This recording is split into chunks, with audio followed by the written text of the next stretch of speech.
Passerine by Blue Jammas on AO3. He must have had a life before this. A mother, a father, a home, maybe sisters or brothers. But it had been so long, too long, and now all he knew was this bloody game.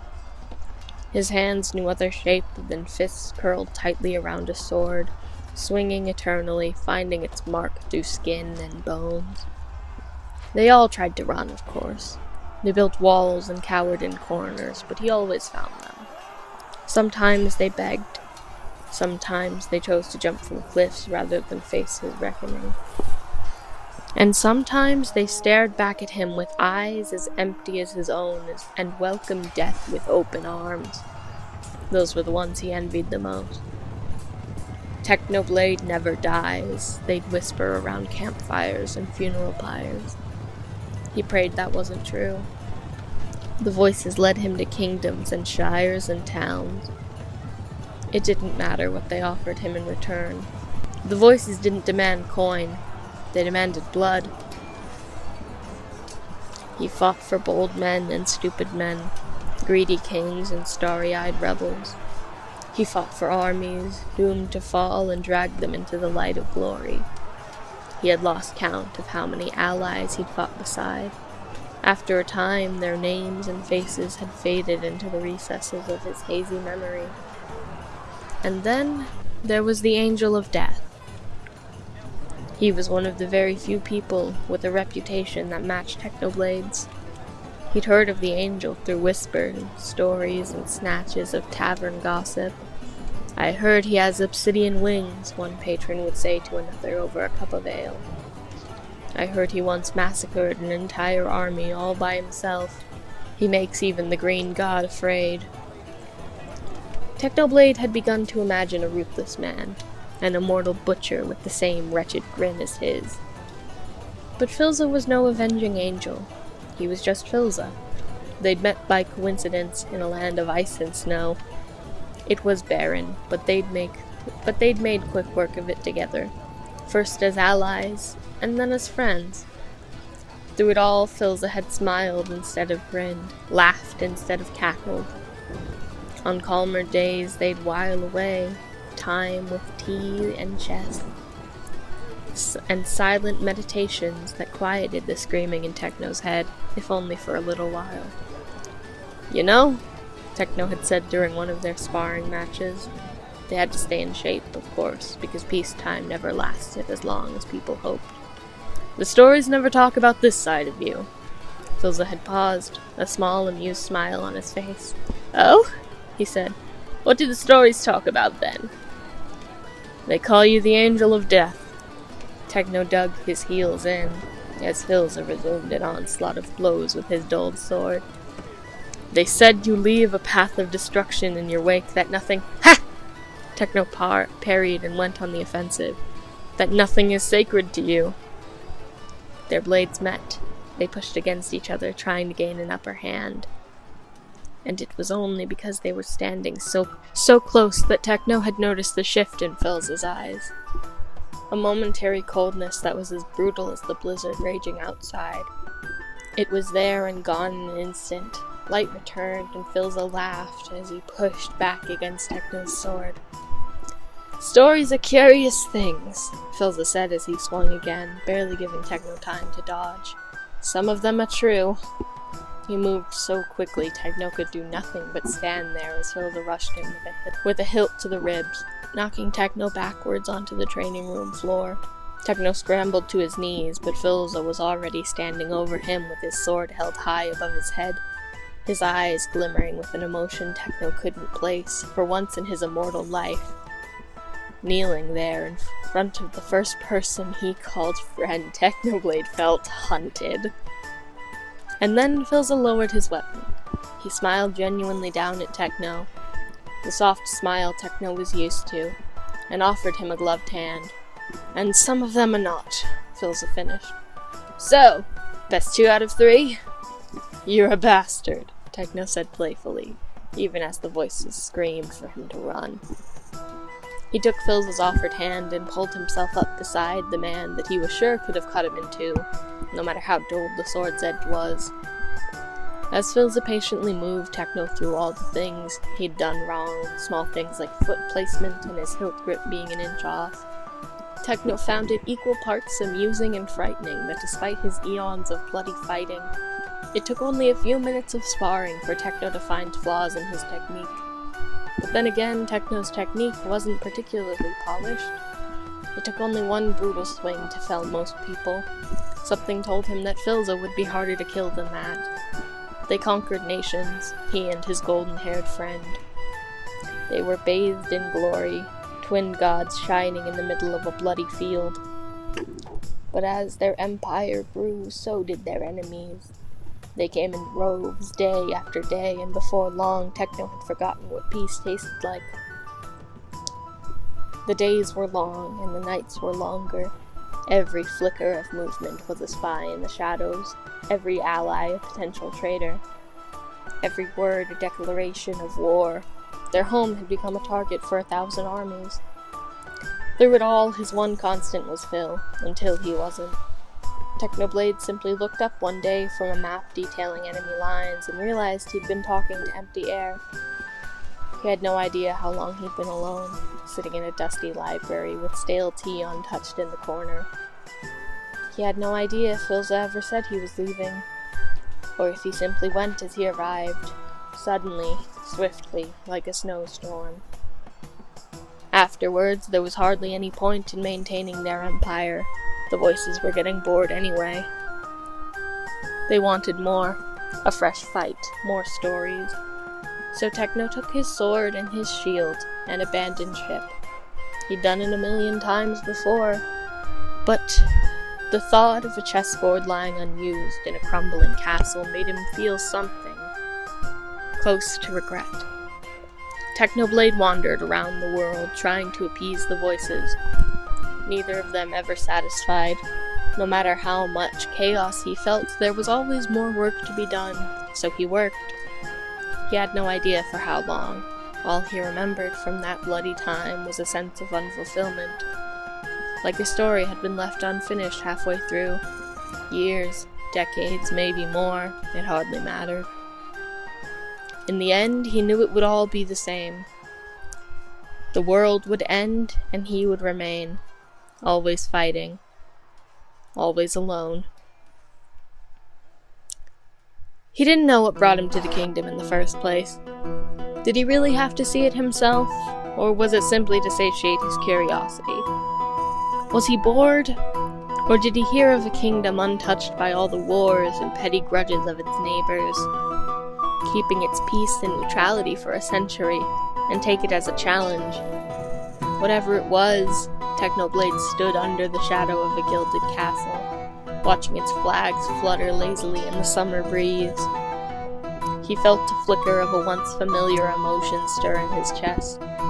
There was something about the cobblestone walls and towers rising towards the sky that reminded him of a different palace, somewhere cold and far away. "Hello, stranger," one of the guards at the gates called out. "You sightseeing?" Technoblade paused at the man's cheerful tone. Most of the guards that caught sight of Techno's sword and blood-red cape were quick to draw their weapons. But aside from the spears that seemed more decorative than threatening, the guards at the gates didn't seem to be on guard at all. "Hubris," the voices said. "This is a kingdom of hubris." "Perhaps," Techno drawled, indulging the guard. "Although I suppose I'm more curious about the inside rather than the outside." "Why didn't you just say so?" The guard beckoned Techno forward. "The castle's always open for tourists, just come right in." And that was how Techno found himself walking leisurely down the halls of a castle that, under normal circumstances, he would have been storming, blades drawn. The guards did draw the line at his weaponry, and made him discard his swords at the door, as if Technoblade needed more than his hands, and sometimes not even those, to wreak havoc. The castle's lackness in security was disproportional to the opulence within. Lush carpets softened Techno's footsteps, elegant tapestries decorated the walls. Flowers bloomed in vases as tall as him, and oil paintings in gilded frames, paintings of solemn landscapes, of wild animals roaming a cultivated garden, of a dark-haired boy astride a white horse, a hint of a smile in the corners of his mouth, and of the king. Technoblade stopped under the painting, nestled between vases of iris. Oh, he thought, that's why. It wasn't hubris making this kingdom think they were protected from everything. It was their king.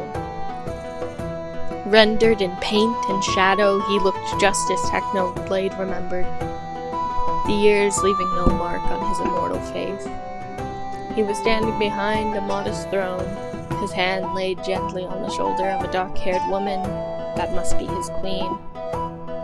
In the queen's arm was a golden-haired toddler sleeping peacefully. On the floor by her feet, with his legs crossed under him, was another child, older with a gold circlet nestled in his brown curls. "Wilby!" A child's shrill voice rang down the hall. Technoblade's hand itched instinctively for his sword as he turned from the painting and found himself facing the very same boy in it. The prince. He was a tall, lean thing, his face still holding the faint traces of boyhood. He couldn't have been more than 14. In the painting, he'd been grinning, forever immortalized in delight. But here, he was staring, his dark eyes unnaturally focused, as if Techno was a particularly interesting book he was quietly picking apart in his head. I'll be eating a buffalo chicken panini. Techno had seen that expression many times in the faces of wizened generals looking over battlefield arrangements. I don't have any money. "Hello," the prince said cautiously. Techno found himself raising his hand in a small wave. "Hello." "Wilby, wait for me!" the first voice called again, closer this time, and heralding the appearance of another child around the bend of the hallway.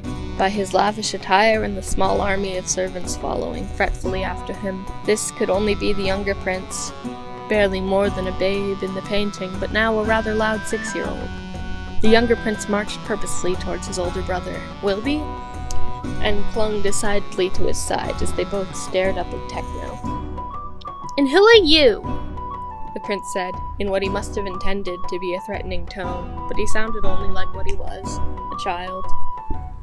"A visitor," said Techno, unsure of what he was meant to say now. "Have you come to have an audience with our father?" the older prince asked in a decidedly more level tone. "You can't!" the younger prince snapped at once, tightening his hold on his older brother's shirt front. "Dad promised today was our day, so you can leave now, thank you." "Tommy, calm yourself." "But Wilbur, Dad said—" "I know what father said, Tommy," the older prince, Wilbur then, not Wilby, God knows what Techno would have done if the man had truly named his son Wilby, was still staring at Techno, like a vulture waiting for a dying animal to drop. "So, visitor, what is your business here?" "I have no business," Technoblade said. "I am visiting, sightseeing. I'm a traveler." "First you are a visitor, and now you are a traveler." A smile tugged at the prince's lip. "This exchange would be much easier if we knew your name." Technoblade glanced at the servants lining the hall, behind the princes, clearly in earshot, but dutifully maintaining the illusion of privacy. But if he knew their father at all, he'd know that most of those standing guard around his sons would be lethal killers. He just hadn't anticipated the arrival of a god. What would they do if they heard his name? Would any of them recognize it? Would they know what it meant to have him standing before their young princes? How long would they last against him? As he looked down at the two brothers, he found them small. He could crush them under the heel of his boots like ants. But instead, Techno found himself saying, "My name is Technoblade?" Techno lifted his eyes from the young princes, and found himself staring at their father. "Filza?" Filza stood at the end of the hallway, undoubtedly following the familiar cadence of his sons' voices. He glanced at them now, still standing before Technoblade like unwitting sheep waiting for slaughter. But Phil's eyes showed no fear. Instead, when he looked at Techno, he only smiled, his face softening with familiar relief. The expression of a man after a long, hard-fought war, seeing peace on the horizon at last. "Old friend," said Philza, "it's nice to see you again." "Traitor," the voices clamored. "Traitor, traitor, traitor, traitor." "Father," Wilbur's voice brought them back to reality. This was a different castle, a different time. "Do you know this stranger?" "Well, obviously, Wilbur." Tommy rolled his eyes. "Dad just said his name, didn't he? Technoblade, that's a dumb name." "Tommy!" Philza reprimanded, with no real heat behind his words. He drew closer to them, his steps quiet and even. The servants that had followed the two boys bowed their head in indifference to their liege, despite him wearing no crown.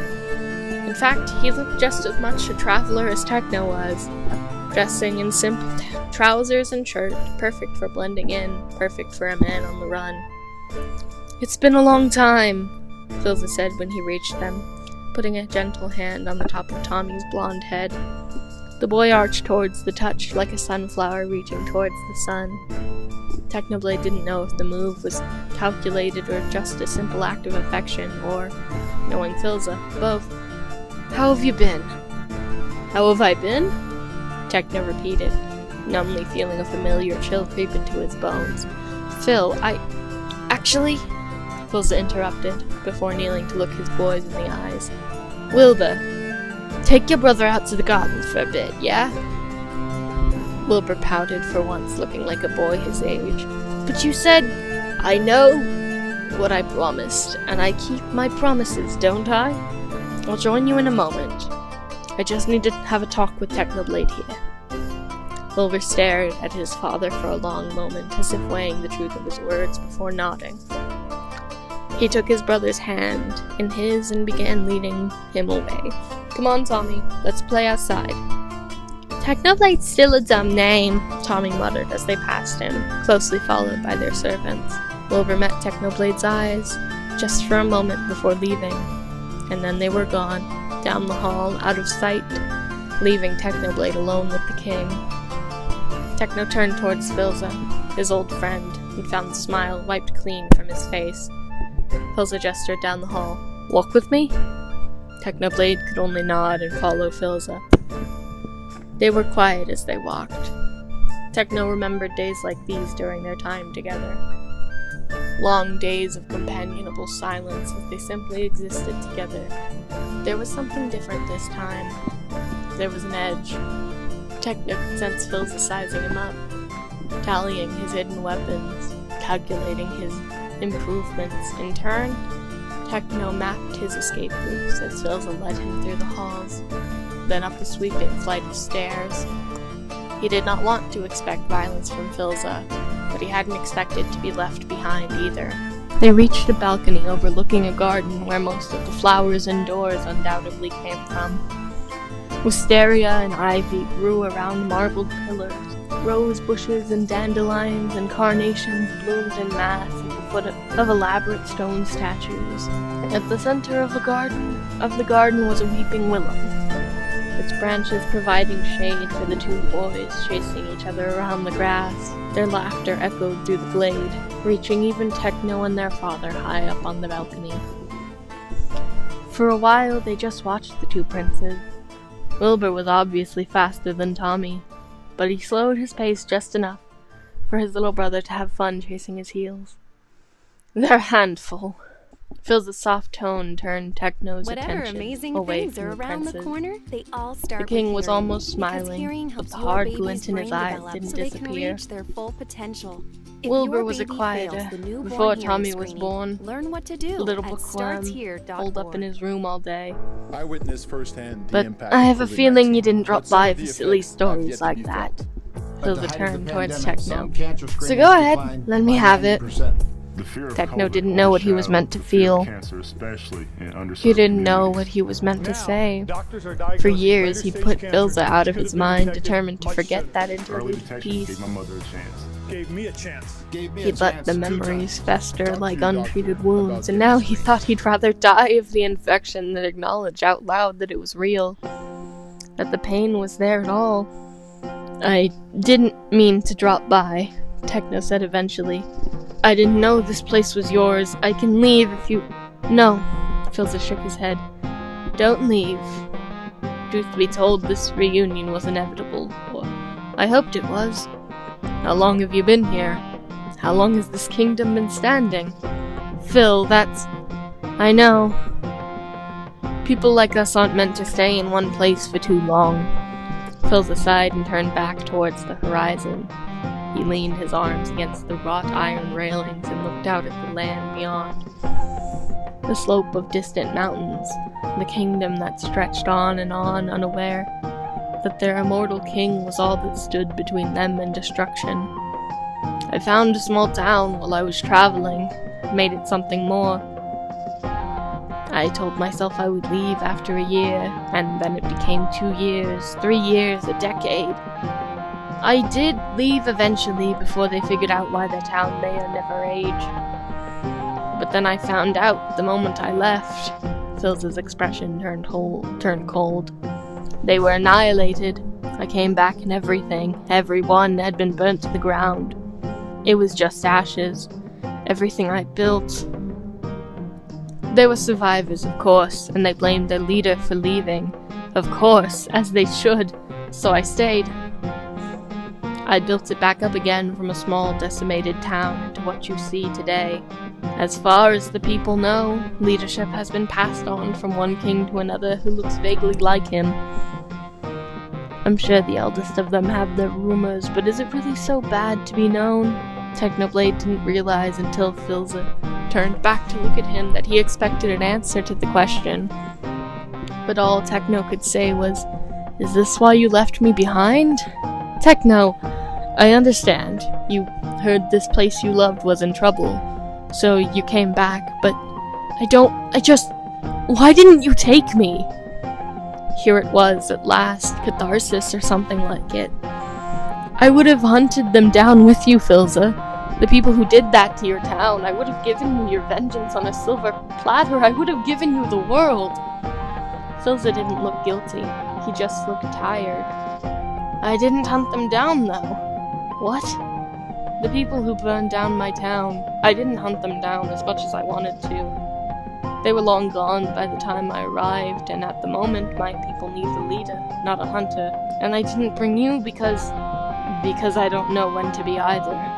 They stood there, letting the words settle in the silence that stretched tauter and tauter like a rope around Technoblade's neck. "Deny it," he wanted to shout. "Tell me I'm wrong." Filza did not. "I don't need to hear this from you." Technoblade spat. A well of old hurt and anger, once dried up, began to fill anew. "Do your sons even know what you are? Who you are? The angel of death, domesticated. What a farce." Filza stiffened. "You know not of which you speak. I once saw you tear a man apart with your bare hands, and now you're telling me about leadership, about kindness. I said nothing of kindness. If I had completely renounced my ways, my kingdom would not be what it is today. Domesticated dogs still bite." Filza stepped towards him until they were eye to eye. Despite the accusation Techno hurled at him, despite their history, Techno had never truly seen Filza angry. But he had a feeling that if he kept running down this road head first, he might find himself knowing the full extent of his old friend's wrath. Filza's eyes were hard as flint, one spark away from combustion. Technoblade glanced down at the garden. Phil followed his gaze until they were both staring back at the two boys below, who'd ceased their playing to wonder at their father and the stranger. They couldn't have heard a thing of what Filza or Techno said, but Wilbur stood with his head cocked inquisitively to the side, as if he were turning over their words. "Dad!" Tommy shouted. "Are you almost finished?" "Almost! I'll be right down, kids." Tommy elbowed Wilbur and said something that made the other boy throw his head back in laughter. Then the two of them took off, back to their games, back to their honeyed childhood. When Techno turned to Phil again, the king's expression had turned considerably softer. Techno could live another 1,000 years and never understand how easily Philza could hide his fury. I wasn't trying to settle down, Philza said quietly, as if he was imploring a child to stop a tantrum. His eyes were still on his sons below. I was content for a while to watch the kingdom grow, but these mortals and their short lives, they draw you in, Technoblade. I used to think they were moths drawn to flame, doomed to catch fire for the most inconsequential things. We've seen their wars, you and I. We've fought them. We both know the things they do to each other. Philza took hold of the balcony railing, as if it was the only thing keeping him from floating away. But over the years, I've also learned of the things they do for each other.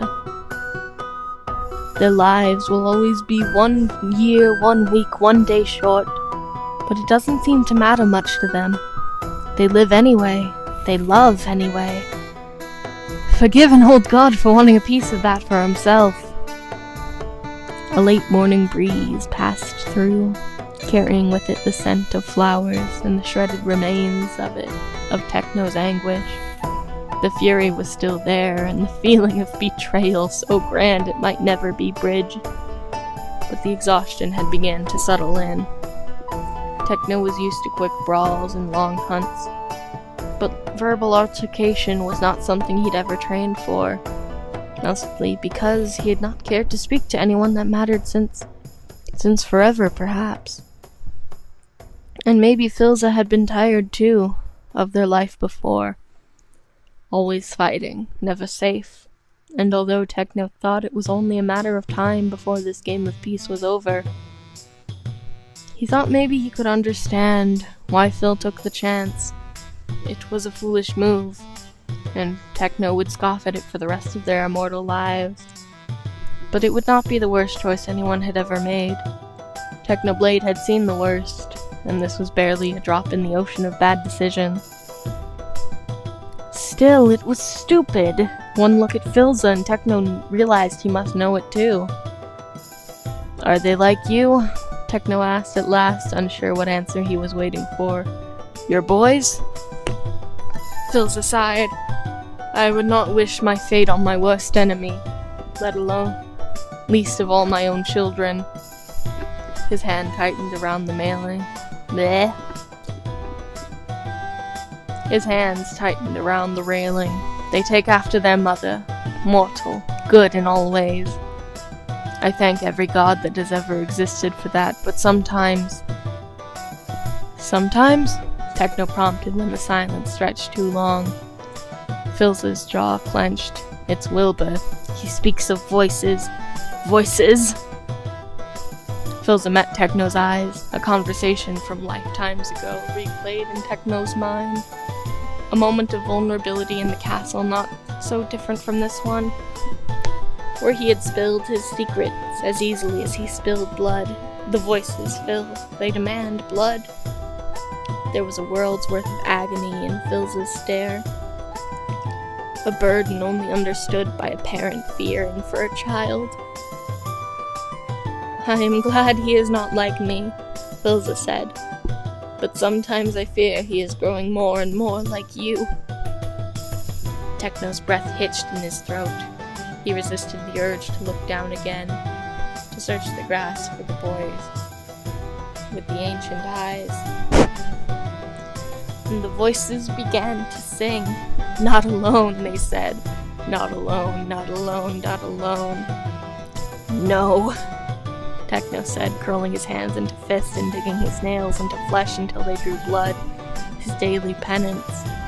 He is but a child! Techno paused. What was he talking about? What did it matter what Wilbur was?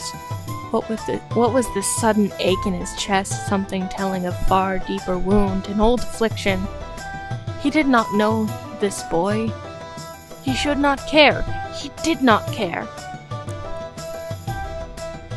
But then Philza seized him by the wrist. as if he knew Techno was about to take off running and forced him to meet his tortured gaze. That is why I hoped you would come. Truth be told, I was very close to looking for you myself. I cannot do this alone, Technoblade. As much as I want to, you're the only one. You want my help, Techno said dully. My help, after you abandoned me. After you denounced my ways and called me a monster. Philza flinched. I would never call you that, my friend. Friend. The word that Technoblade had only truly understood in the days of snow and sweet tea. I don't owe you anything, Technoblade said quietly. I don't owe that child anything. I know. And I have better things to do with my time. I know. After all you did, I shouldn't even be listening to you right now. I should just leave. I know, Techno, I know. And then Philza did something Techno would never, in 100 or million years, have expected him to do. He kneeled. Philza, once Emperor, presently King, Angel of Death, kneeled before Technoblade, grasping pathetically at his cloak. His golden hair bowed. The voices were a chorus of disgust and disdain. Oh, how the mighty have fallen! And when Philza spoke again, his voice wavered. I am sorry, truly, for leaving, but I am asking you, begging you to do this for me. For my son, for the friendship that we once shared. Techno, please. Please, I do not know how much time the gods will give us. What will you have me do? Techno demanded, his own voice fraying at the edges. What do you expect from me, Phil? Phil looked up at him, his face a study in agony. Stay and help as much as you can, and together maybe we can help you as well. The voices paused, just for a moment, just for a breath, as they all considered the weight of Phil's words. And gods, that silence, however brief, however fleeting, was the sweetest thing Technoblade had ever heard. We can help you. What did that mean exactly? What would that entail? Technoblade didn't know, and didn't care. He'd come here in search of a kingdom of peace, and he'd found it. Forgive an old god for wanting a piece of that for himself, Philza had said. And what was peace if not the silence? Was that not freedom at last? So as the voices began to chant anew, an immortal hunter offered the immortal king his hand. The sun climbed higher towards the heart of the sky as Technoblade pulled Philza to his feet, and they were on equal ground once more. He had no idea what he was doing, but there was no true alternative. So Technoblade met his old friend's gaze and said, "All right, you and me, one more time."